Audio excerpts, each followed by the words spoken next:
എല്ലാവർക്കും നമസ്കാരം. നിങ്ങളിപ്പോൾ ഈ സ്ക്രീനിൽ കാണുന്ന ഈ ചിത്രം വളരെ സൂക്ഷ്മമായി ഒന്ന് ശ്രദ്ധിക്കുക. വെറുതെ നോക്കിയാൽ പോരാ, ഭക്തിയോടും ശ്രദ്ധയോടും കൂടി ഒന്ന് നോക്കുക. അപ്പോൾ നിങ്ങൾക്ക് ഒരു കാര്യം സുവ്യക്തമാകും. അതായത് നമ്മുടെയൊക്കെ പഴയ വീടുകളിൽ, പ്രത്യേകിച്ചും ഈ കാരണവന്മാരുടെ പ്രാർത്ഥനാ സമയത്ത് അവർക്ക് ഒഴിച്ചുകൂടാനാവാത്ത ഒന്നായിരുന്നു ഗുരുവായൂരപ്പൻ്റെ ഈ തരത്തിലുള്ള ബ്ലാക്ക് ആൻഡ് വൈറ്റ് ഫോട്ടോ.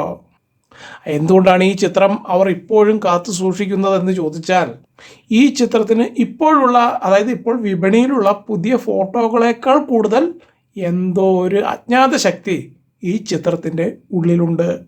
അതായത് ഈ ഫോട്ടോയിൽ നിന്നും എന്തൊക്കെയോ ഒരു പോസിറ്റീവ് എനർജി പുറത്തേക്ക് വരുന്നുണ്ട് എന്ന കാര്യത്തിൽ യാതൊരുവിധ തർക്കവുമില്ല. ഇത് കേൾക്കുന്ന നിങ്ങൾ ഒരു പക്ഷേ ഓൾറെഡി ഇതുപോലുള്ള ഒരു സെയിം ഫോട്ടോ നിങ്ങളുടെ വീട്ടിൽ വെച്ചിട്ടുണ്ടാകാം.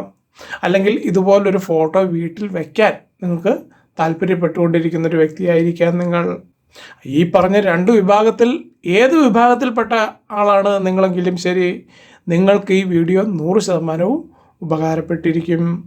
മാത്രവുമല്ല, ഈ പറയുന്നത് പോലെ നിങ്ങൾക്ക് ചെയ്യാനായാൽ 3 ദിവസം കൊണ്ട് തന്നെ ഈ ഫോട്ടോയുടെ ശക്തി നിങ്ങൾക്ക് അനുഭവിച്ചറിയാൻ സാധിക്കും.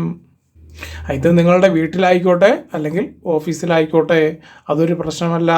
പറയാൻ കാരണം, ഞാൻ ഈ മാർഗം പറഞ്ഞു കൊടുത്ത ആളുകൾ അവർ അത് ചെയ്തത് പ്രകാരം നോക്കുകയാണെങ്കിൽ അവർക്കെല്ലാവർക്കും ഒരു രീതിയിൽ അല്ലെങ്കിൽ മറ്റൊരു രീതിയിൽ ഇതുകൊണ്ട് ഗുണമുണ്ടായിട്ടുണ്ട്. മിക്കവാറും ആളുകൾക്ക് അവരുടെ മനസ്സിൽ ഉദ്ദേശിച്ചിരുന്ന ആ ഉദ്ദിഷ്ട കാര്യം അവർക്ക് യാതൊരുവിധ തടസ്സങ്ങളും കൂടാതെ നടന്നു കിട്ടുകയാണ് ഉണ്ടായത്. അതുകൊണ്ട് തന്നെ പെട്ടെന്ന് ഇത് അങ്ങോട്ട് പറയുമ്പോൾ നിങ്ങൾക്ക് അതങ്ങോട്ട് ആക്സെപ്റ്റ് ചെയ്യാനായിട്ട്, അതായത് അങ്ങോട്ട് വിശ്വസിക്കാനായിട്ട് ഒരു ബുദ്ധിമുട്ടുണ്ടാകും. അതിനാൽ അത് അംഗീകരിച്ചുകൊണ്ട് തന്നെയാണ് ഈ ഫോട്ടോ വെച്ച് 3-ാം ദിവസം വീട്ടിൽ സംഭവിച്ചത് എന്ന് ഞാനിവിടെ ഈ തംബ്നെയിൽ പോസ്റ്ററിൽ വ്യക്തമായി എഴുതിയത്. ഇത് കേവലം വിശ്വാസം മാത്രമല്ല, പലരുടെയും അനുഭവത്തിൽ നിന്നുള്ള കാര്യങ്ങളാണ്. ഇപ്പോഴും നിങ്ങളുടെ മനസ്സിലൊരു സംശയം ഉണ്ടാകാം, അതായത് ഒരു ചിത്രത്തിന് ഇത്രയധികം പോസിറ്റീവ് എനർജി പുറത്തുവിടാൻ കഴിയുമോ എന്ന് ചോദിച്ചാൽ, അതെ എന്ന് തന്നെ സമ്മതിച്ചു കൊടുക്കേണ്ടി വരും. പറയാൻ കാരണം, വിശ്വാസത്തോടെ സമീപിക്കുന്നവർക്ക് ഈ പറഞ്ഞതുപോലെ അതെ എന്ന് മാത്രമേ ഉത്തരം നൽകാനാവുകയുള്ളൂ. അതുകൊണ്ട് തന്നെ ഇന്ന് നമ്മൾ നോക്കുന്നത് ഈ ചിത്രത്തിൻ്റെ പ്രത്യേകതയെക്കുറിച്ചും എങ്ങനെയാണ് ഇതിൽ ആ ചൈതന്യം അത് നമ്മുടെ വീട്ടിൽ നിറയ്ക്കേണ്ടത് അല്ലെങ്കിൽ നിറയുന്നത് എന്നതിനെക്കുറിച്ചുമാണ് പറയാൻ പോകുന്നത്. ഈ രണ്ടാമത് പറഞ്ഞതാണ് ഇതിലെ ഏറ്റവും പ്രധാനപ്പെട്ട ആ ഒരു പോയിന്റ്. അതായത് ഇതെങ്ങനെയാണ് ഇതിൻ്റെ ആ ചൈതന്യം നമ്മുടെ വീട്ടിൽ ആകമാനം നിറയ്ക്കേണ്ടത് എന്ന് നിങ്ങൾ വ്യക്തമായി അറിഞ്ഞിരിക്കണം. അല്ലാതെ കേവലം ഒരു ഫോട്ടോ ഇത്തരത്തിലുള്ളത് മേടിച്ച് നമ്മൾ വീട്ടിൽ ആണിയടിച്ച് തൂക്കിയിട്ടാൽ അല്ലെങ്കിൽ പൂജാമുറിയിൽ വെച്ചാൽ അത് അവിടെ അങ്ങനെ ഇരിക്കുകയേ ഉള്ളൂ. നിങ്ങളത് പ്രയോഗിക്കേണ്ടതുപോലെ പ്രയോഗിക്കുമ്പോഴാണ് അതിൽ നിന്നും എനർജി പുറത്തേക്ക് വരുന്നത്. ഈ പറഞ്ഞത് ഈ വിഷയം നിങ്ങൾ മുഴുവനും ശ്രദ്ധയോടുകൂടി കേട്ട് കഴിയുമ്പോൾ നിങ്ങൾക്ക് കൃത്യമായി ബോധ്യമാകും. നമുക്ക് ഏറ്റവും ആദ്യം വളരെ സിമ്പിളായി ഒന്ന് ചിന്തിച്ചു നോക്കാം. എന്തുകൊണ്ടാണ് ഈ ഒരു പഴയ ചിത്രത്തിന് ഈ പുതുയുഗത്തിൽ ഇത്രയധികം പ്രാധാന്യം എന്ന് നോക്കിയാൽ, ഇന്നത്തെ കാലത്ത് വലിയ ഫ്രെയിമുകളിൽ മനോഹരമായ വിവിധ നിറങ്ങളിലുള്ള ചിത്രങ്ങൾ നമുക്ക് ഫോട്ടോ കടകളിൽ നിന്ന് ഓൾറെഡി ലഭ്യമാണ്. ഇല്ലെങ്കിൽ ഓൺലൈൻ മാർക്കറ്റുകളിൽ നിന്നും തീർച്ചയായും ലഭിക്കും. എന്നാൽ ഈ ബ്ലാക്ക് ആൻഡ് വൈറ്റ് ചിത്രത്തിന് ഒരു പ്രത്യേകതയുണ്ട്. നമ്മുടെ മുത്തശ്ശിമാരും മുത്തശ്ശന്മാരും പൂർണ്ണ മനസ്സോടുകൂടി പ്രാർത്ഥിച്ചിരുന്ന, അല്ലെങ്കിൽ അവരുടെ സങ്കടങ്ങൾ അത് അവർ കണ്ണീരോടുകൂടി പറഞ്ഞിരുന്ന ഒരു കാലഘട്ടത്തിൻ്റെ സാക്ഷിയാണ് ഭഗവാന്റെ ഈ ചിത്രം. മാത്രവുമല്ല, വാസ്തുശാസ്ത്രപരമായും ആത്മീയമായും നോക്കുമ്പോൾ നിറങ്ങളെക്കാൾ കൂടുതൽ ഭാവത്തിനാണ് പ്രാധാന്യം. അതായത് ഭഗവാൻ ഏതു ഭാവത്തിൽ ഫോട്ടോയിൽ ഇരിക്കുന്നു എന്നതിനാണ് ആ ഒരു പ്രാധാന്യം കൊടുക്കേണ്ടത്. അതുകൊണ്ട് തന്നെ ഈ ചിത്രത്തിലെ ഭഗവാന്റെ ആ ഒരു നോട്ടം നിങ്ങളൊന്ന് ശ്രദ്ധിച്ചു നോക്കിയാൽ അത് നിങ്ങൾക്ക് കൃത്യമായി ബോധ്യമാകും. ഒരു പക്ഷേ നിങ്ങളിത് മൊബൈലിൽ ഇപ്പോൾ ഇവിടെ നേരിട്ട് കാണുമ്പോൾ അത് അത്ര ക്ലിയറായിട്ട് നിങ്ങൾക്കത് ക്യാച്ച് ചെയ്യാൻ പറ്റുമോ എന്ന് ഒരു സംശയമുണ്ട്. അങ്ങനെയാണെങ്കിലും നിങ്ങൾ ഡയറക്റ്റ് ഒരു ഫോട്ടോയിൽ കാണുമ്പോൾ, അതായത് ഇപ്പോൾ ഇതിൻ്റെ ഒറിജിനൽ രൂപം നിങ്ങൾ നിങ്ങളുടെ വീട്ടിൽ പുതുതായിട്ട് മേടിക്കുന്ന ആ ഒരു ഫോട്ടോയിൽ കാണുമ്പോൾ അതിൽ നിന്ന് കിട്ടുന്ന ആ ദൃശ്യാനുഭൂതി ഒന്ന് വേറെ തന്നെയായിരിക്കും. പറയാൻ കാരണം ഈ ഫോട്ടോയിലേക്ക് നോക്കി നമ്മൾ സങ്കടങ്ങൾ വിളിച്ചു പറയുമ്പോൾ, അല്ലെങ്കിൽ ഒരു കാര്യം എനിക്ക് നടത്തി തരണമേ എന്ന് അപേക്ഷിക്കുമ്പോൾ, അത് നേരെ നമ്മുടെ ഉള്ളിലേക്ക് നോക്കി, അതായത് നമ്മൾ സ്വയം നമ്മുടെ ഉള്ളിലേക്ക് നോക്കി നമ്മുടെ ഉള്ളിലിരിക്കുന്ന ഭഗവാനെ പ്രാർത്ഥിച്ച് പറയുന്നത് പോലെ ആ ഒരു ഫീലായിരിക്കും അവിടെ അനുഭവപ്പെടുന്നത്. അതുകൊണ്ട് തന്നെ വിവേകമതികളായിട്ടുള്ള ആ പഴയ ആളുകൾ അവരുടെ വീടുകളിൽ ഐശ്വര്യം നിറയുന്നതിന് വേണ്ടിയിട്ട്, അല്ലെങ്കിൽ അവർക്ക് ഐശ്വര്യം നിറഞ്ഞിരുന്നതിന് പിന്നിൽ ഇത്തരം ചിത്രങ്ങൾക്ക് മുൻപിൽ അവർ അർപ്പിച്ചിരുന്ന നിഷ്കളങ്കമായ ഭക്തി എന്നതാണെന്നതിൽ യാതൊരു സംശയവുമില്ല. ഇനി അടുത്തതായി പറയുന്നത്, ഈ പറഞ്ഞ എനർജിയെ ഫോട്ടോയിൽ നിന്നും എങ്ങനെ നമുക്ക് ഉണർത്താം എന്നുള്ളതാണ് പറയാൻ പോകുന്നത്.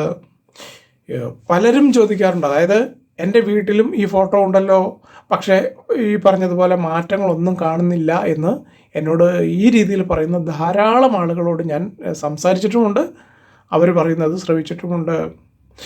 ഇവിടെയാണ് നമ്മൾ ശ്രദ്ധിക്കേണ്ട കാര്യം. അതായത് ഒരു ചിത്രം വെറുതെ നമ്മൾ ചുവരിൽ ആണിയടിച്ച് തൂക്കിയിട്ടത് കൊണ്ട് മാത്രം അതിൽ നിന്നും എനർജി പുറത്തേക്ക് വരില്ല. അതിനാൽ അത് കൃത്യമായി പരിപാലിക്കപ്പെടുകയും കൂടി വേണം. അതിന് പ്രധാനപ്പെട്ട ചില കാര്യങ്ങൾ ശ്രദ്ധിക്കണം. അതിലൊന്ന് ശുദ്ധി. ഈ ശുദ്ധിയുടെ കാര്യം പറയുമ്പോൾ നിങ്ങൾക്കല്ലെങ്കിൽ നിങ്ങളുടെ വീട്ടിൽ ശുദ്ധി ഉണ്ട് എന്ന് നിങ്ങൾ മാത്രം വിചാരിച്ചാൽ പോരാ. അത് എത്രത്തോളം കൃത്യമാണെന്നത് ഇത് കേട്ടിട്ട് നിങ്ങളൊന്ന് വിലയിരുത്തി നോക്കുക. അപ്പോൾ നിങ്ങൾക്ക് കൃത്യമായി അപഗ്രഥിക്കാൻ സാധിക്കും. അതായത് ആഴ്ചയിൽ ഒരിക്കൽ ഈ ചിത്രം വൃത്തിയുള്ള ഒരു തുണി ഉപയോഗിച്ച് എല്ലാ ആഴ്ചയിലും നിങ്ങൾ തുടച്ചിരിക്കണം. തീർച്ചയായും നിങ്ങളിൽ ഒരു 100 പേരെ എടുക്കുകയാണെങ്കിൽ അതിൽ 90 പേരും ഇത് നിങ്ങളുടെ വീട്ടിൽ ചെയ്യാറില്ല എന്നതാണ് അതിൻ്റെ ആ ഒരു വാസ്തവം. എന്നാൽ ഇങ്ങനെ പൊടി പിടിച്ചാൽ എന്താണ് സംഭവിക്കുന്നതെന്ന് ചോദിച്ചാൽ അത് വീട്ടിലെ നെഗറ്റീവ് എനർജിക്ക് കാരണമാകും. അവർ പക്ഷേ ഇത് കേൾക്കുമ്പോൾ ചിലർ ചോദിച്ചേക്കാം, പൊടി പിടിച്ചില്ലെങ്കിൽ തുടയ്ക്കേണ്ടതുണ്ടോ എന്ന് നിങ്ങൾ ചോദിക്കുക സ്വാഭാവികമാണ്. അങ്ങനെയാണെങ്കിലും ശരി, എല്ലാ ആഴ്ചയിലും ഫോട്ടോയുടെ മുഖഭാവമെങ്കിലും നിങ്ങൾ തുടച്ചിരിക്കണം. ഇനി അടുത്തത് സ്ഥാനം, പൂജാമുറിയിലോ അല്ലെങ്കിൽ കിഴക്ക് ദർശനമായോ വേണം ഈ ചിത്രം വയ്ക്കാൻ. ഈ പറഞ്ഞത് വാസ്തുപരമായി വളരെ പ്രധാനപ്പെട്ടതാണ്. അല്ലെങ്കിൽ തന്നെ ഇതുപോലെ പ്രധാനപ്പെട്ട ഏത് ഫോട്ടോകളാണെങ്കിലും നമ്മൾ കിഴക്ക് ദർശനമായിട്ടാണ് പൊതുവെ സ്ഥാപിക്കാറുള്ളത്. അതുപോലെ തന്നെ വളരെ പ്രധാനപ്പെട്ടത്, നിങ്ങൾ വയ്ക്കുന്ന ഫോട്ടോ വലുതായിക്കോട്ടെ ചെറുതായിക്കോട്ടെ, ചിത്രത്തിന് നേരെ മുൻപിൽ ഒരു കിടാവിളക്ക് തെളിക്കുന്നത് ആ ചൈതന്യത്തെ നിരന്തരമായി ഉണർത്താൻ തീർച്ചയായിട്ടും സഹായിക്കും. ഈ പറഞ്ഞതാണ് ഇതിലെ അതിരഹസ്യമായ എനർജി പെനട്രേഷൻ എന്ന് നിങ്ങൾ ഉറപ്പായിട്ടും അറിഞ്ഞിരിക്കണം. അതായത് ഇത് കുറച്ചുകൂടി വ്യക്തമായി പറഞ്ഞാൽ, ഒരു കിടാവിളക്ക് നിങ്ങൾക്ക് ഈ ഫോട്ടോയുടെ മുൻപിൽ നിത്യവും ഈ പറഞ്ഞതുപോലെ തെളിയിക്കാനായാൽ, അതായത് 3 ദിവസം അടുപ്പിച്ച് തെളിയിക്കാനായാൽ, 3-ാം ദിവസം നിങ്ങൾ നിങ്ങളുടെ മനസ്സിൽ വിചാരിച്ച ആ കാര്യം അത് ഉറപ്പായിട്ട് നടന്നിരിക്കും.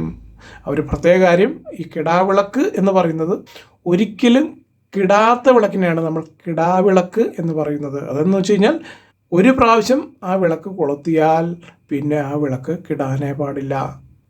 അങ്ങനെ അത് അണഞ്ഞു പോകുകയാണെങ്കിൽ വീണ്ടും 9 ദിവസത്തെ ഇടവേള കഴിഞ്ഞിട്ട്, അതായത് 9 ദിവസത്തെ ഇടവേള എന്ന് പറയുന്നത് അതൊരു പ്രായശ്ചിത്തമാണ്. ആ 9 ദിവസത്തെ പ്രായശ്ചിത്ത ദിവസം കഴിഞ്ഞ ശേഷം വീണ്ടും ആവർത്തിക്കാം. ഈ പറഞ്ഞത് എന്തെങ്കിലും കാരണവശാൽ അങ്ങനെ സംഭവിക്കുകയാണെങ്കിൽ മാത്രം ഈ പറഞ്ഞതുപോലെ 9 ദിവസത്തെ ഇടവേളയ്ക്ക് ശേഷം വീണ്ടും തെളിയിച്ചാൽ മതി. അപ്പോൾ നമ്മൾ പറഞ്ഞു നിർത്തിയത്, നിങ്ങളുടെ വീട്ടിൽ ഇപ്പോൾ നിലവിലുള്ള ഭഗവാന്റെ ഈ തരത്തിലുള്ള black and white photo already നിങ്ങളുടെ കൈവശം ഉണ്ടെങ്കിൽ അതാദ്യം ഒന്ന് തുടച്ച് വൃത്തിയാക്കുക. വീടിനടുത്തുള്ള ക്ഷേത്രത്തിൽ നിന്ന്, ഏതെങ്കിലും ക്ഷേത്രത്തിൽ നിന്ന് ലഭിച്ച കളഭം നിങ്ങളുടെ കയ്യിലുണ്ടെങ്കിൽ അത് അതിൽ അണിയിക്കുക. എന്നിട്ട് തുടർച്ചയായി 3 ദിവസം കിടാവിളക്ക് തെളിക്കുക.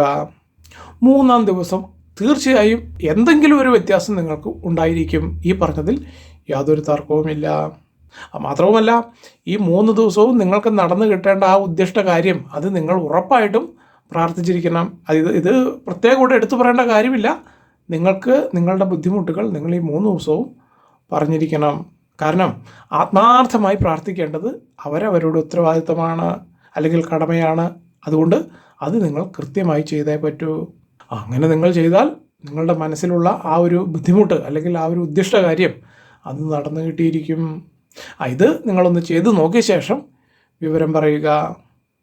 ഇനി നിങ്ങൾ ഇപ്പോൾ പുതിയതായി ഫോട്ടോ വയ്ക്കുന്ന ആളുകളാണെങ്കിൽ നിങ്ങൾക്കറിയാൻ വേണ്ടിയിട്ട് ഒരു വിവരണം തരാം.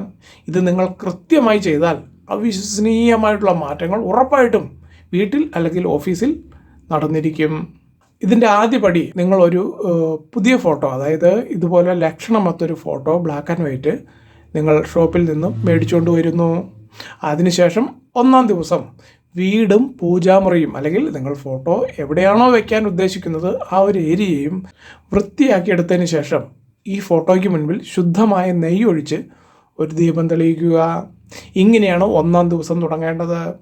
അതിനോടൊപ്പം ഓം നമോ ഭഗവതേ വാസുദേവായ എന്ന മന്ത്രം 108 തവണ ആവർത്തിച്ച് ജപിക്കുക. ഇനി 2-ാം ദിവസം ചിത്രത്തിന് മുൻപിൽ ഒരു തുളസി മാലയോ അല്ലെങ്കിൽ കുറച്ച് തുളസി ഇലകളോ സമർപ്പിക്കുക. നിങ്ങളുടെ മനസ്സിനെ അലട്ടുന്ന പ്രശ്നങ്ങൾ ഭഗവാന് മുൻപിൽ തുറന്നു പറയുക. മനസ്സിന് വലിയൊരു ഭാരം ഒഴിഞ്ഞു പോയതുപോലെ നിങ്ങൾക്ക് ആ സമയങ്ങളിൽ അനുഭവപ്പെടുന്നതായിരിക്കും. ഇനി 3-ാം ദിവസം, ഈ 3-ാം ദിവസമാണ് ഏറ്റവും പ്രധാനം.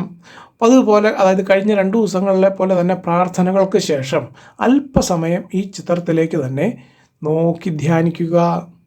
നിങ്ങളുടെ ഉള്ളിലെ നെഗറ്റീവ് ചിന്തകൾ മാറി ഒരു വലിയ പോസിറ്റീവ് എനർജി വീട്ടിൽ നിറയുന്നതും, അതായത് നിങ്ങൾക്കുള്ളിലും വീട്ടിലും നിറയുന്നത് നിങ്ങൾക്ക് തിരിച്ചറിയാൻ സാധിക്കും. അതായത് തുടർന്ന് അങ്ങോട്ടുള്ള മണിക്കൂറുകളിൽ നിങ്ങൾക്ക് തടസ്സപ്പെട്ട് കിടന്നിരുന്ന പല കാര്യങ്ങളിലും ഒരു വഴി തെളിയുന്നതായിട്ട് നിങ്ങൾക്ക് അനുഭവിച്ചറിയാൻ സാധിക്കും. മാത്രവുമല്ല അത് നിങ്ങൾ നിറകണ്ണുകളോടുകൂടി നോക്കി നിന്ന് പോകും. പറയാൻ കാരണം ഇത് പലരുടെയും അനുഭവത്തിലുള്ളതാണ്. അപ്പോൾ ഇത്രയും കാര്യങ്ങൾ നിങ്ങൾ കൃത്യമായി ചെയ്ത ശേഷം നിങ്ങളുടെ അനുഭവം തീർച്ചയായിട്ടും ഇവിടെ അറിയിക്കുക. എല്ലാവർക്കും നല്ലൊരു ദിവസം ആശംസിച്ചുകൊണ്ട് നിർത്തുന്നു. നന്ദി, നമസ്കാരം.